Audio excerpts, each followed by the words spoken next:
Si te pregunto cuál es tu mayor miedo, ¿qué me dirías? Son muchas las opciones, ¿verdad? A todos les da miedo alguna cosa, pero ¿existe alguna cosa que le dé miedo a todo el mundo? ¿Cuál es la cosa más asustadora del mundo? Podríamos decir que son las arañas y los insectos, las alturas, morir quemado o llegar a los 40 y empezar a hacer videos en TikTok. Pero no todas las personas le temen a estas cosas. ¿Qué podría existir que le causara miedo a cualquier ser humano, sin importar su raza, edad, sexo o química cerebral?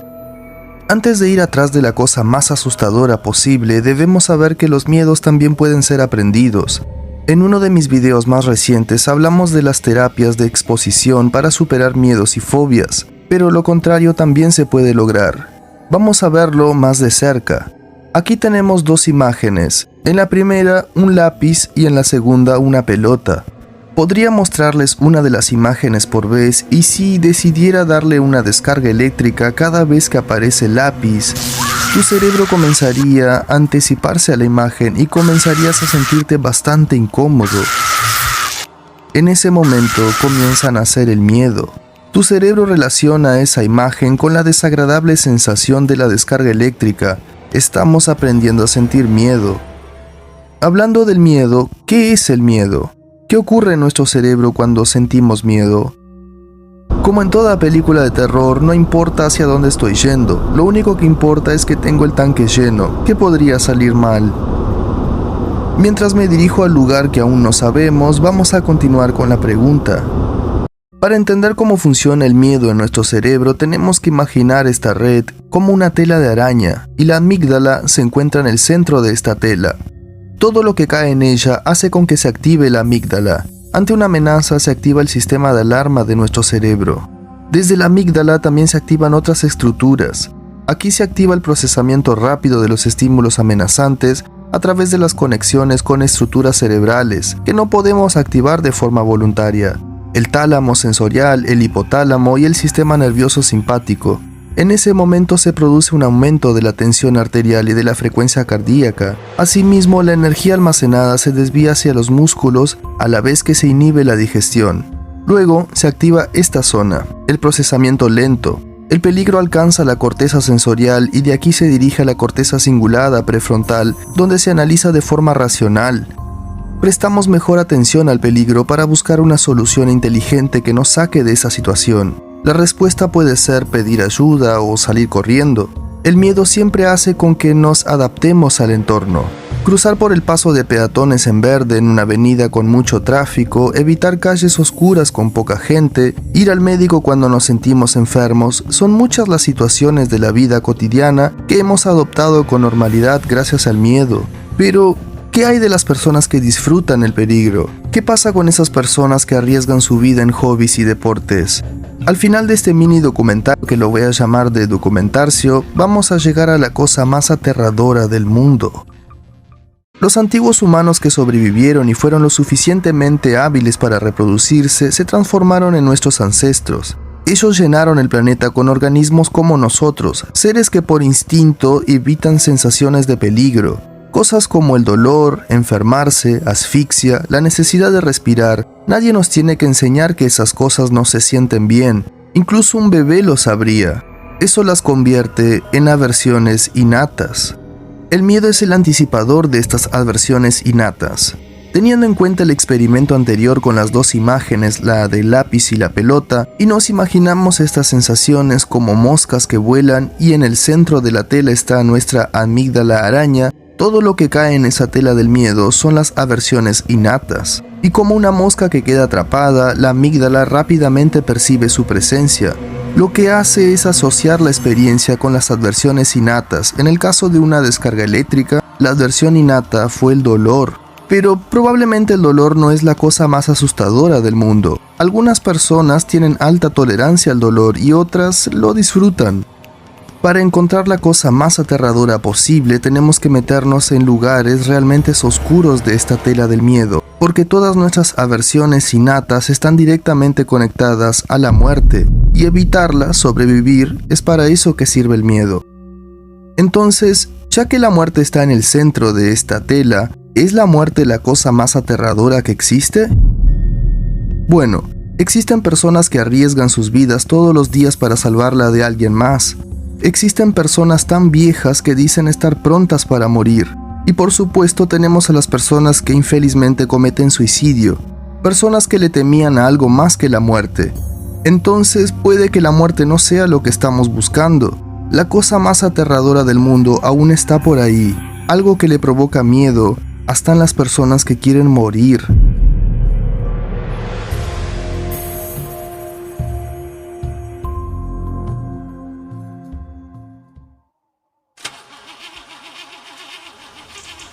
Oh, nos quedamos sin combustible.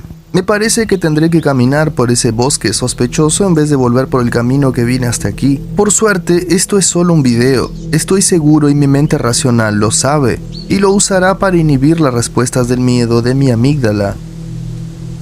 Jajaja, qué buena forma de dejar una peli de terror más asustadora, ¿verdad? En este momento mi amígdala comienza a ponerse en alerta, porque percibe que esta historia sucedió o aún puede suceder. Las historias de terror no surgen de la nada. Siempre tuvimos palabras e imágenes para causar miedo al ser humano, algo que pasó de generación en generación. Las palabras son muy poderosas. Cuando una persona le cuenta a otra que fue atacada por un cocodrilo, no es simplemente una historia, tiene un gran impacto emocional en la persona que está escuchando. En ese momento la amígdala se llena de imágenes, escenarios y sonidos para aprender lo que puede ser potencialmente peligroso y lo que no. Nosotros los seres humanos no tenemos grandes dientes, garras, ni tampoco corremos súper rápido. Entonces anticiparse al peligro es nuestra forma de sobrevivir. No tengo por qué preocuparme, tengo mi celular. Por supuesto, sin señal, como en toda película de terror. Este es un miedo que es bastante nuevo, el miedo a no tener un celular para comunicarse. Antes las personas no tenían un celular, pero ahora la norma es otra y con eso surgió otra fobia. Los psicólogos hasta le dieron un nombre, nomofobia. Y con eso se transforma en un buen ingrediente para nuestra tela de araña, nuestra aversión innata al aislamiento. ¿Por qué tenemos miedos a estar solos? El ser humano es un ser social, necesitamos eso para sobrevivir. Cuando nos aislamos socialmente, eso puede terminar en problemas de corazón, aumento del riesgo de cáncer y muchos otros problemas físicos. También existen otros miedos conectados con esta aversión innata del aislamiento, como por ejemplo el miedo a hablar en público. No sabemos cómo van a reaccionar las personas. Puede que les provoques rechazo y eso lleva al aislamiento, que está directamente conectado a la muerte. Puede que no nos mate directamente, pero las personas evitan esto de forma inconsciente. Pero, ¿qué hay de las personas que disfrutan la soledad? Existen muchas personas que viven solas, lejos de la sociedad y les gusta vivir así. Entonces parece que el aislamiento no es una de las cosas más aterradoras que existe. Pero, ¿qué tal la oscuridad? Tenemos una inclinación natural por evitar la oscuridad. Nos hace perder el sentido de dirección y de control. También sabemos desde el hombre de las cavernas que los predadores suelen salir por la noche. Pero, ¿puede la oscuridad asustar a todas las personas? La respuesta es no. La barriga de una mujer embarazada es muy oscura. ¿Acaso el bebé siente miedo? Tampoco. En verdad, bebés recién nacidos se sienten muy bien en ambientes oscuros. El miedo de la oscuridad en bebés comienza alrededor de los 2 años, cuando comienzan a percibir los peligros que pueden haber en momentos de oscuridad. Entienden que cuando está oscuro sus padres no están allí. Las personas que los protegen simplemente se van y en ese momento comienza a nacer el miedo. Y también están las personas ciegas. No pueden ver la oscuridad y no pueden temerla. Ya que la oscuridad no puede asustar a todos, ¿qué tal el sonido? Este soy yo caminando en el bosque por la noche. Y este soy yo caminando en el bosque por la noche con música de terror. Podríamos agregarle algunos sonidos extras. Perfecto. El sonido tiene un camino importante en el cerebro cuando se trata de inducir miedo. Nace en el córtex auditorio, luego del tálamo a la amígdala. Nuestro sistema visual nos permite ver el peligro, pero un sonido no. Gritos a lo lejos, pisadas, eso crea un pico de ansiedad a la cual no sabemos responder por la falta de información. Aún no vimos la amenaza, no sabemos cuál es. En el caso de las películas, el sonido y la música están colocadas allí para decirte cómo debes sentirte, y nosotros estamos programados para responder a la música y los sonidos. Entre todas las músicas y sonidos hechos para causar miedo, creo que la que más se destaca es la nota tritón, más conocida como la nota del diablo, y suena así. Esta nota fue prohibida por la Iglesia Católica. Decían que invocaba al diablo. El tritono es un intervalo musical que abarca 3 tonos enteros. Puede clasificarse como intervalo de cuarta aumentada o de quinta disminuida. Como podemos ver, en la Edad Media todo se llevaba para el lado del mal. Este tipo de sonidos y otros más causan disonancia, y en nuestra tela de araña se encuentra la adversidad innata de lo desconocido o anormal. Pero no toda música tiene que sonar asustadora. No. El contexto por detrás de la música es lo que deja aterrador. Por ejemplo, cuando escuchamos esta canción infantil, es una canción normal de niños, pero nuestro conocimiento sobre este tipo de canción sumado a escenas de sangre y muerte hacen con que nuestra amígdala se ponga en alerta. Algunas canciones asustadoras pueden caer en nuestro agrado, lo inverso, por ejemplo. El tema de la película El Exorcista, Tubular Bells, parecía terrorífica, ¿verdad? Pero después de algunos meses estaba entre los tops de canciones en la radio de aquella época porque resultó ser divertida. El problema del sonido es que no todos consideran los mismos sonidos como aterradores ni canciones. ¿Qué hay de los sordos? Claramente el sonido no es la cosa más aterradora del mundo. Ahora quiero que vean estas pinturas. La primera son los 7 enanitos de Blancanieve. El segundo, una pintura abstracta con cruces y esvásticas. El tercero, el mar por la noche con la luna. Me parecen un poco extrañas, pero nada aterrador. Seguro que para ustedes también, pero déjenme darles un poco de explicación, el contexto por detrás de estas pinturas. La primera fue hecha por el asesino serial John Wayne Gacy, que violó, torturó y superó las 24 muertes de menores. Fue juzgado y finalmente ejecutado en 1994. La segunda pintura pertenece a Charles Manson, psicópata y líder de la secta Familia Manson, que cometieron 9 asesinatos en 4 locales en julio y agosto de 1969. La tercera pintura pertenece a Hitler. Los átomos de esas pinturas son los mismos de antes de saber el contexto, pero tu visión sobre ellas no. Quizás tu opinión cambió. Los psicólogos llaman esto de la ley del contagio, que es cuando le ponemos a un objeto las cualidades o defectos que están asociadas a la persona que los creó. Por más que estas pinturas no te pueden matar, el contexto del dolor, la muerte que hay por detrás activan la amígdala y la adversión innata del dolor que lleva a la muerte. Una buena historia con un buen contexto le puede provocar miedo a muchas personas. Nuestra amígdala se pone en alerta y es ahí cuando el sistema nervioso simpático actúa delante del miedo. La amígdala le está diciendo al hipotálamo que le diga a las glándulas de adrenalina para que liberen adrenalina en la corriente sanguínea. Eso hace con que el músculo erector de pelo se levante. Si tuviéramos pelos como un gato, esto nos haría lucir mayores, más amenazantes. Pero por supuesto con el pasar de la evolución fuimos perdiendo ese pelo. Aún hoy en día conservamos un poco de él. Es un reflejo que ya no lo necesitamos, pero aún lo tenemos. Es conocido como piloerección generalizada, o más conocido como escalofríos. Cualquier cosa que sea diferente o anormal puede ser asustador. Muchas veces el miedo no viene en forma de demonio o monstruo, pero sí como una variación del ser humano, como lo es por ejemplo el payaso It. Una criatura casi humana que suena, parece y hasta se mueve de una forma normal. Pero ¿por qué le tenemos miedo a este tipo de ser deforme? Bueno, nuestra mente siempre intenta predecir el peligro, lo que va a suceder enseguida. Entonces, cuando lo que estamos viendo no se encaja en nuestros parámetros de normalidad, comenzamos a crear una aversión a esa forma grotesca. Investigadores de la Universidad de Princeton hicieron un experimento donde le mostraron rostros deformes y terroríficos a bebés. Los niños que tenían hasta 1 año evitaron mirar a estos rostros, pero los bebés más pequeños no. La teoría es que a esa temprana edad lo normal aún no fue establecido para el niño. Una cara asustadora es solamente otro rostro. Solo se transformaría en algo asustador cuando el niño ya vivió lo suficiente para saber lo que no es asustador. Con esto en mente, para encontrar la cosa que pueda asustar a cualquier persona, vamos a tener que buscar en otro lugar, porque si hubiese un bebé por aquí, no podría asustarlo ni con la cara más asustadora y deforme posible. ¿Qué pasaría si juntáramos varios elementos de miedo al mismo tiempo? ¿La suma de los miedos podría transformarse en la cosa más aterradora del mundo? Eso es algo que las películas de terror siempre lo aprovecharon muy bien. Mezclar elementos terroríficos o improbables, como las películas de Freddy Krueger. Hay muchos elementos en él que te representan muerte. Su rostro quemado, las cuchillas en sus manos, el hecho de ser un fantasma, las pesadillas, el dolor, son demasiados. También tenemos la película de 2006, Serpientes a Bordo, donde mezcla el miedo de un accidente de avión con el miedo de las serpientes. También está presente el hecho de que es algo muy improbable. ¿Qué hacen las serpientes en un avión? Entonces, ¿es eso?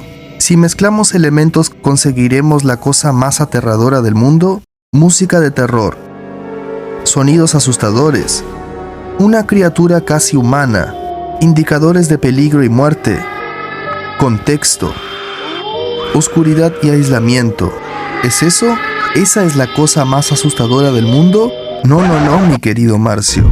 La cosa más asustadora del mundo es el hecho de que los seres humanos pueden sentir miedo literalmente de cualquier cosa.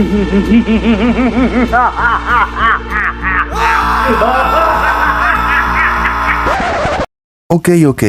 Puede ser que la suma de los miedos sea la cosa más aterradora del mundo, pero suena a que es algo inventado. Y el hecho de que los seres humanos podemos sentir miedo de cualquier cosa puede que sea verdad, pero ni yo ni ustedes quedaríamos satisfechos. Por suerte, como prometí, vamos a ver hoy aquí cuál es la cosa más aterradora del mundo. ¿Qué pasa si existe una persona que no tiene una amígdala funcional que le permita sentir miedo? Les presento la paciente SM046. Y no es la serpiente, son las manos. Es todo lo que te puedo mostrar de ella. No podemos mostrar su rostro y enseguida van a saber el porqué. La paciente SM es una mujer estadounidense con un tipo de daño cerebral que le impide sentir miedo. Esta paciente ya fue expuesta a experimentos donde tenía que manipular serpientes y arañas. La hicieron también dar un paseo por el famoso sanatorio de Beverly Hills, un lugar que muchos conocen por contener historias de estar asombrado. La paciente ante estos experimentos solo demostró interés, curiosidad y emoción. Esta mujer ha sido víctima de numerosos actos delictivos y encuentros traumáticos potencialmente mortales. Fue mantenida tanto a punta de cuchillo como a punta de pistola. Casi fue asesinada en un incidente de violencia doméstica. Recibió amenazas de muerte explícitas en múltiples ocasiones y no sintió absolutamente nada. Hasta que finalmente sucedió algo que cambiaría todo. La medicina desde hace décadas sabe que la falta de oxígeno nos puede hacer sentir un poco tontos y hasta eufóricos antes de desmayarnos. Pero niveles elevados de dióxido de carbono en nuestra sangre induce al miedo, la ansiedad y el pánico. De esa forma, la paciente SM se voluntarió a ingerir dióxido de carbono concentrado. Su mente interpretó que los altos niveles de dióxido de carbono en su sangre le estaban haciendo asfixiar, uno de los procesos que son una adversión innata. Los investigadores esperaban que la paciente SM no sintiera nada, pero por primera vez en su edad adulta, ella sintió un enorme y agresivo pánico. Por primera vez se demostró que para sentir eso no se necesita una amígdala. Un año más tarde los científicos encontraron 2 pacientes más en Alemania, ambos también sin la amígdala. Les pusieron el mismo experimento y ambos demostraron terror absoluto. Los científicos creen que lo que hizo estas personas desenvolver la intención de luchar contra lo que estaban sintiendo fueron neuronas que detectan los CO2 en regiones del cerebro más antiguas en un sentido evolutivo, como el cerebro medio o incluso el bulbo raquídeo. Estas 2 partes controlan las funciones fisiológicas más primordiales, así que si queremos asustar incluso a los que neurológicamente no se asustan, necesitamos que el cuerpo esté en total terror como respuesta a altos niveles de dióxido de carbono en la sangre. Pero tranquilos, la historia no termina ahí. Algún tiempo después los investigadores intentaron el experimento pero en personas con una amígdala funcional y el resultado fue que en los últimos pacientes mostraron niveles menores de miedo, bastante menor en relación a los pacientes sin la amígdala, ¿Qué pasó aquí? Bueno, la respuesta para esa pregunta puede abrir toda una nueva discusión sobre la amígdala en el miedo. Las aversiones innatas que conocemos hasta el día de hoy son dolor, aislamiento, desconocido o anormal, enfermedad, movimientos rápidos, incapacitación, asfixia y caer. Nuestra amígdala detecta peligros que están fuera del cuerpo para que el cuerpo pueda responder, pero cuando se trata de amenazas internas, quizá inhiba la respuesta del miedo. Los pacientes sabían que estaban en un ambiente seguro. En ese momento su amígdala le dice a su cuerpo de que está todo bien, el cuerpo está bien, y no se detecta ninguna amenaza externa real, entonces el sujeto se calma. Así que si quieres causar la cantidad máxima de pánico en cualquier persona, no tienes que combinar todo tipo de figuras deformes y sonidos extraños. Solo necesitamos dos cosas: aumentar sus niveles de CO2 en la sangre y presentarle una amenaza externa que crean que la está causando. Ahogarse, sufrir en un submarino, inhalación obligada de dióxido de carbono, son todas variaciones de la verdadera cosa más aterradora del mundo. Aumento de dióxido de carbono en la sangre causado por una amenaza externa incontrolable. Dulces sueños, mis amigos. Y como siempre, muchas gracias por ver esto. Un saludo espacial y hasta pronto.